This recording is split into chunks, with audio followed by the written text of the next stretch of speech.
شروع اللہ کے نام سے اور کروڑ ہا درود و سلام محمد عربی صلی اللہ علیہ وسلم اور ان کی آل پر۔ میں ہوں ڈاکٹر رؤف رانا اور آپ میرا یوٹیوب چینل دیکھ رہے ہیں۔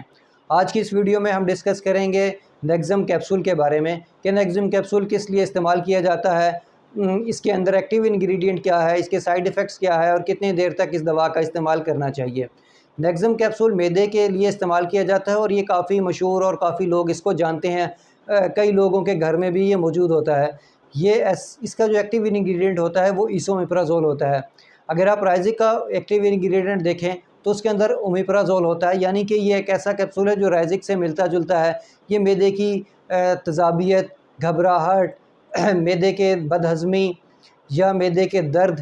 السر، ان کنڈیشن میں اس دوا کا استعمال کروایا جاتا ہے۔ ایسے مریض جو بہت دیر سے رائزک کا استعمال کر رہے ہوں اور ان میں رائزک اب اثر نہ دکھا رہا ہو تو اس میں بھی ان لوگوں کو بھی یہ چینج کر کے نیکزم کا استعمال کروایا جاتا ہے۔ اس کے اندر جو ایکٹیو انگریڈینٹ ایسومیپرازول ہوتا ہے یہ بنیادی طور پر پروٹان پمپ انہیبیٹر ہے، یعنی کہ یہ معدے کے اندر جا کر پروٹان جو پمپس ہیں ان کو انہیبٹ کرتا ہے، جس کے نتیجے میں معدے کے اندر جو ایسڈ کی پروڈکشن ہوتی ہے، جو تیزاب کی پروڈکشن ہوتی ہے وہ رک جاتی ہے۔ قدرت نے ہمارے جسم کے اندر ایک نظام رکھا ہوا ہے کہ جیسے ہی ہم کھانا کھاتے ہیں تو فوراً معدے کے اندر ایسڈ کی پروڈکشن ہوتی ہے اور وہ جو ایسڈ ہوتا ہے، جو تیزاب ہوتا ہے، وہ خوراک کو ہضم کرنے کے لیے بہت ہی فائدہ مند ہوتا ہے، جس کے نتیجے میں خوراک ہضم ہوتی ہے اور وہ آگے آنتوں کی طرف چلی جاتی ہے۔ لیکن کچھ مریضوں کے اندر کچھ کنڈیشنز کی وجہ سے، بہت زیادہ ادویات کی وجہ سے یا مرچ مسالوں کی وجہ سے یا اور کچھ کنڈیشنز کی وجہ سے جو ہے ایسڈ کی پروڈکشن ہے وہ بہت زیادہ ہو جاتی ہے، اس لیے اس دوا کا استعمال کروایا جاتا ہے۔ جیسے اس دوا کا استعمال کروایا جاتا ہے تو جو ایسڈ کی پروڈکشن ہے وہ رک جاتی ہے اور تیزابیت جو ہے وہ خاصی حد تک کم ہو جاتی ہے اور جو مریض ہوتا ہے اس کو افاقہ ملتا ہے، فائدہ ہوتا ہے۔ ایسے لوگ جو السر کا شکار ہوتے ہیں ان میں بھی اس دوا کا استعمال کروایا جاتا ہے تاکہ جو زخم ہے، جو السر ہے، وہ زیادہ تیزابیت کی وجہ سے مزید خراب نہ ہو بلکہ ہیل اپ ہو، ان میں بھی اس دوا کا استعمال کروایا جاتا ہے۔ اس دوا کا استعمال ان لوگوں میں بھی کروایا جاتا ہے جن لوگوں کو یہ شکایت ہوتی ہے کہ ان کا کھانا واپس اوپر کی طرف آ رہا ہے، ان کو اسوفیگس ریفلکس ہے، ان کو ڈکار آ رہا ہوتا ہے اور واپس کھانا بیک کی طرف آ رہا ہوتا ہے، ان میں بھی اس دوا کا استعمال کروایا جاتا ہے۔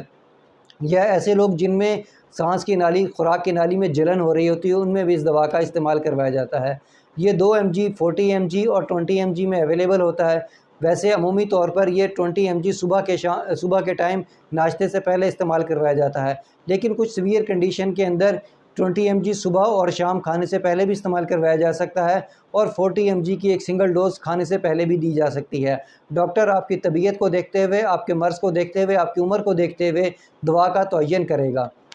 یہ بتانا یہاں پہ ضروری ہے کہ اس دوا کا استعمال کھانے سے پہلے کرنا چاہیے۔ یہ نیکزم بہت ساری جو ادویات ہیں اس کے ساتھ انٹریکٹ کرتا ہے، اس لیے بہتر ہے جب بھی ڈاکٹر آپ کو پرسکرائب کرے تو آپ اپنے ڈاکٹر کو بتائیں کہ میں یہ فلاں دوائی استعمال کر رہا ہوں، تاکہ جو ڈاکٹر ہے اس کے ٹائم کے اندر کچھ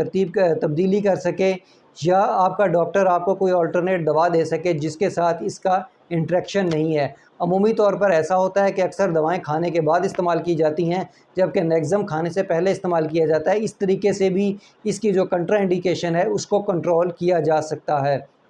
بہت سارے مریض سال سے اس کا استعمال کرتے ہیں تو اس صورت میں اس کے سائیڈ ایفیکٹ ڈیولپ ہونا شروع ہو جاتے ہیں، یعنی کہ ان کے جو ہڈیاں ہیں اس کے اندر کیلشیم کی کمی ہونا شروع ہو جاتی ہیں، ہڈیاں ٹوٹ سکتی ہیں، تو اس لیے اس دوا کا استعمال بہت زیادہ لمبے عرصے تک نہیں کرنا چاہیے۔